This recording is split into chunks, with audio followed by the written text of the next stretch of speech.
Hello students, welcome back. आप में से जिन लोगों ने भी मेरे इस वीडियो को थंबनेल देखकर ओपन किया है तो मैं आप लोगों से ये वादा करता हूँ कि वीडियो देखने के बाद आप लोगों को बिल्कुल मायूसी नहीं होगी और डेफिनेटली आप लोग बहुत कुछ सीखेंगे और आप लोग आज से ही इंग्लिश थोड़ी बहुत बोलना शुरू कर देंगे।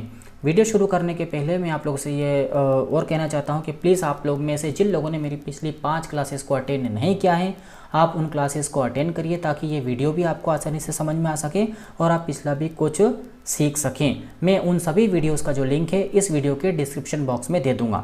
तो चलिए शुरू करते हैं। जैसा कि आपको पता होना चाहिए कि मैं इससे पहले आप लोगों को दो टेंस पढ़ा चुका हूँ, प्रेजेंट टेंस और पास्ट टेंस। तो प्रेजेंट टेंस और पास्ट टेंस को पढ़ने के बाद में आज हम शुरू करने जा रहे हैं क्वेश्चंस। तो क्वेश्चंस के बारे में मैं आपको बता देता हूं कि दो तरह के क्वेश्चंस होते हैं, एक इंटरोगेटिव सेंटेंस वाले क्वेश्चंस और दूसरा होता है डब्ल्यूएच क्वेश्चंस। अब पहले हम पढ़ रहे हैं इंटरोगेटिव सेंटेंस वाले क्वेश्चंस। तो इनकी पहचान देख लेते हैं स्टूडेंट। सबसे पहले हम तो ऐसे जो क्वेश्चंस होते हैं वो सिर्फ हेल्पिंग वर्ब से शुरू होते हैं और ऐसे क्वेश्चंस का आंसर हम यस या नो में दे सकते हैं। ये इसकी बहुत ही सिंपल सी पहचान होती है। दूसरा है डब्ल्यूएच क्वेश्चंस। डब्ल्यूएच क्वेश्चंस की पहचान ये होती है कि डब्ल्यूएच क्वेश्चंस हमेशा डब्ल्यू से शुरू होते हैं, जैसे कि व्हाट, व्हेन, वेयर, व्हाई और भी हैं स्टूडेंट जो मैं आप लोगों को बाद में पढ़ाऊंगा। अब दूसरी इनकी पहचान ये होती है कि ऐसे जो क्वेश्चंस का आंसर हम यस या नो में नहीं दे सकते हैं, इनका हमें आंसर पूरे एक वाक्य में देना पड़ता है। ये इनकी पहचान होती है। आई होप कि आप लोगों को इंटरोगेटिव सेंटेंस और डब्ल्यूएच क्वेश्चंस ये बहुत अच्छी तरह से समझ में आ गया होगा। तो चलिए शुरू करते हैं। अब हम सबसे पहले इंटरोगेटिव सेंटेंस की प्रैक्टिस शुरू करेंगे प्रेजेंट टेंस में। ओके स्टूडेंट्स, अब हम शुरू करने जा रहे हैं प्रेजेंट टेंस में इंटरोगेटिव सेंटेंस की प्रैक्टिस। आप राइट हैंड साइड पर अगर देखते हैं तो यहाँ पर आपको स्ट्रक्चर दिखाई देगा। मैं आपको पहले पढ़ा चुका हूँ कि किसी भी जो वाक्य को हम चार तरह से बोल सकते हैं तो उनके चारों तरह के स्ट्रक्चर मैंने यहाँ पर आपके लेफ्ट हैंड साइड में लिख रखे हैं। यहाँ पर रेड कलर में मैंने इंटरोगेटिव क्वेश्चंस को लिख रखा है ताकि आप लोगों को आसानी से समझ में आ सके क्योंकि हम इसी रेड कलर वाले जो इंटरोगेटिव का जो स्ट्रक्चर है उसी में हम क्वेश्चंस पूछेंगे। तो पहला एग्जाम्पल लेते हैं हम यहाँ पर, और ये भी बता दो कि ये प्लूरल प्रोनाउन के एग्जाम्पल्स है और इसकी हेल्पिंग वर्ब जो होती है वो आर होती है। ठीक है, तो पहला लेते हैं हम example. Are you a student? क्या तुम एक विद्यार्थी हो? आंसर आपने अफर्मेटिव में दिया yes I am a student. Negative में आंसर दिया आपने no I am not a students. ध्यान से देखिए आपने इंटरोगेटिव को किस तरह से लिखा है। यहाँ पर इंटरोगेटिव देखिए, यहाँ पर हेल्पिंग वर्ब में पहले हेल्पिंग वर्ब आपने लगाई आर, सब्जेक्ट आपने लगा दिया यू और ऑब्जेक्ट लगा दिया आपने a student, are you a student. आपने फिर अफर्मेटिव का स्ट्रक्चर लगाया यहाँ पर yes I am a student और नेगेटिव का स्ट्रक्चर लगाया आपने no I am not a student. तो इस तरह से आप स्ट्रक्चर देखते जाइए और बनाते जाइए, सिंपल सा ये बन जाएगा। ठीक है स्टूडेंट, आई होप कि आपको समझ में आ गया होगा। अब देखिए, अब हम दूसरा एग्जांपल भी समझ लेते हैं। Are they wise? क्या वे बुद्धिमान हैं? आपने आंसर अफर्मेटिव में दिया yes they are wise, negative में दिया no they are not wise. अब हम तीसरा पढ़ते हैं students. Are your brothers clever? क्या तुम्हारे भाई चालाक हैं? आपने अफर्मेटिव में आंसर दिया yes my brothers are clever और नेगेटिव में आंसर दिया no my brothers are not clever. आप जिसमें चाहे आंसर दे सकते हैं, ये आपकी मर्जी है। मैं आपको प्रैक्टिस के लिए दोनों सेंटेंस के अंदर लिखवा रहा हूँ। आई होप स्टूडेंट्स आपको ये थोड़ा बहुत समझ में आया होगा। बस आप मन से कोई सा भी क्वेश्चन बनाइए और उसका आंसर या तो अफर्मेटिव में दीजिए या नेगेटिव में दिए। इस तरह से प्रैक्टिस करते जाइए, आपको बहुत कुछ बोलना आ जाएगा। चलिए स्टूडेंट्स आगे बढ़ते हैं। अब हम प्रेजेंट टेंस के सिंगुलर प्रोनाउन के जो सेंटेंस होते हैं उनकी प्रैक्टिस कर लेते हैं।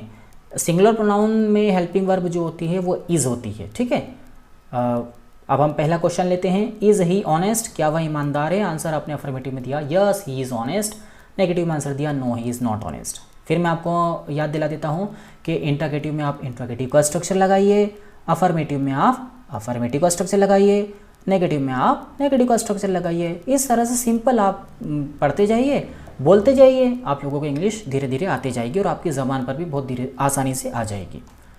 सेकंड एग्जांपल लेते हैं हम। Is she housewife? क्या वह गृहिणी है? आपने अफर्मेटिव आंसर दिया yes she is housewife, negative answer दिया आपने no she is not housewife. Structure के अकॉर्डिंग आपने इसको बनाया। थर्ड एग्जाम्पल लेते हैं। Is Kabir goldsmith? क्या कबीर सुनार है? आपने अफर्मेटिव आंसर दिया yes Kabir is a goldsmith और नेगेटिव आंसर क्या दिया आपने no Kabir is not a gold Smith.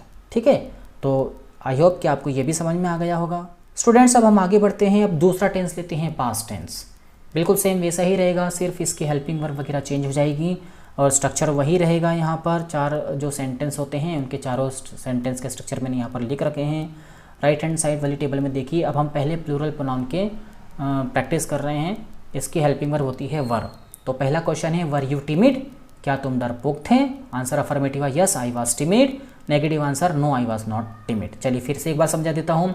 अब ये इंटरगेटिव स्ट्रक्चर देखिए, यहाँ पर लिखा है कि क्या तुम डरपोक थे, तो हेल्पिंग वर्ब की जगह क्या आ जाएगा, यहाँ पर वर, सब्जेक्ट की जगह आ जाएगा यू, ऑब्जेक्ट की जगह आ जाएगा timid, were you timid. Answer आपने अफर्मेटिव दिया यस लगा के, आई was timid, yes I was timid. यहाँ पर सब्जेक्ट की जगह हो गया आई, हेल्पिंग वर्ब की जगह हो गया वाज, और ऑब्जेक्ट की जगह हो गया timid, yes I was timid. Negative answer कैसे दिया आपने, no I was not timid. Structure के अकॉर्डिंग आपने वो सेंटेंस बना दिया। ठीक है, अब आगे बढ़ते हैं, सेकंड वाला ले लेते हैं। वर दे रिच, क्या वे अमीर थे? आंसर आपने दिया affirmative yes they were rich. Negative answer दिया no they were not rich. According to structure आप इन सभी क्वेश्चंस को बोल रहे हैं और इनके आंसर और जो अफर्मेटिव और नेगेटिव में उनको दे रहे हैं। ठीक है स्टूडेंट्स, थर्ड वाला ले लेते हैं। वर योर फ्रेंड्स काइंड, क्या तुम्हारे दोस्त दयालु थे? आपने अफर्मेटिव आंसर दिया yes my friends were kind. Negative answer दिया आपने know my friends were not kind. तो स्टूडेंट्स उम्मीद करता हूँ कि आपको ये समझ में आया होगा। चलिए स्टूडेंट शुरू करते हैं। अब हम इंटरोगेटिव सेंटेंस की प्रैक्टिस पास्ट टेंस के अंदर आपके वही लेफ्ट हैंड साइड में स्ट्रक्चर लिखा हुआ है और राइट हैंड साइड वाली टेबल में एग्जांपल्स लिखे हुए हैं। तो इसके अंदर अब हम सिंगुलर प्रोनाउन की प्रैक्टिस करते हैं। इसकी हेल्पिंग वर्ब जो होती है वो वाज होती है। तो पहला क्वेश्चन है आपका, वाज ही ऑनेस्ट, क्या वह ईमानदार था? आपने अफर्मेटिव आंसर दिया yes he was honest. Negative answer दिया no he was not honest. ठीक है, मैं एक बार फिर समझा देता हूँ। यहाँ पर देखिए, यहाँ पर इंटरोगेटिव क्वेश्चंस को देखिए या स्ट्रक्चर को देखिए पहले। यहाँ पर हेल्पिंग वर्ब क्या है, वाज, तो हमने वाज लगा दिया। सब्जेक्ट क्या है, ही, तो हमने ही लगा दिया। ऑब्जेक्ट क्या है, ऑनेस्ट, तो हमने ऑनेस्ट लगा दिया। और आंसर क्या बन गया, क्वेश्चन क्या बन गया, वाज ही ऑनेस्ट। अब इसका अफर्मेटिव आंसर आप दे दीजिए यस ही वाज ऑनेस्ट। तो यहाँ पर स्ट्रक्चर देखकर आप इसको बना दीजिए। नेगेटिव आंसर दे दीजिए no he was not honest. इस तरह से सिंपल तरह से बनते जाएगा, आप लोग बोलते जाइए, प्रैक्टिस करते जाइए। सेकंड ले लीजिए, वाज शी हाउस वाइफ, क्या वह गृहिणी थी? आपने आंसर दिया yes she was housewife. Negative answer क्या दिया आपने, no she was not housewife. Structure देखकर आप बना रहे हैं स्टूडेंट्स, ये ध्यान रखिएगा। उसी तरह से थर्ड वाला एग्जांपल देखिए, वाज कबीर लेजी, क्या कबीर आलसी था? तो आपने आंसर दिया affirmative yes Kabir was lazy. Negative answer क्या दिया आपने, no Kabir was not lazy. तो आई होप स्टूडेंट्स आप लोगों को आज की क्लास पसंद आई होगी। बस मैं आप लोगों से बोलना चाहता हूँ कि प्लीज़ आप प्रैक्टिस करते रहिए। अंग्रेजी में एक कहावत है कि प्रैक्टिस मैक्स मैन परफेक्ट। आप जितनी ज़्यादा प्रैक्टिस करेंगे आप परफेक्ट बनते जाएंगे। ठीक है, तो आप प्रैक्टिस करते रहिए। चाहे तो आप अकेले कर सकते हैं, चाहे तो आप अपने पार्टनर के साथ प्रैक्टिस कर सकते हैं।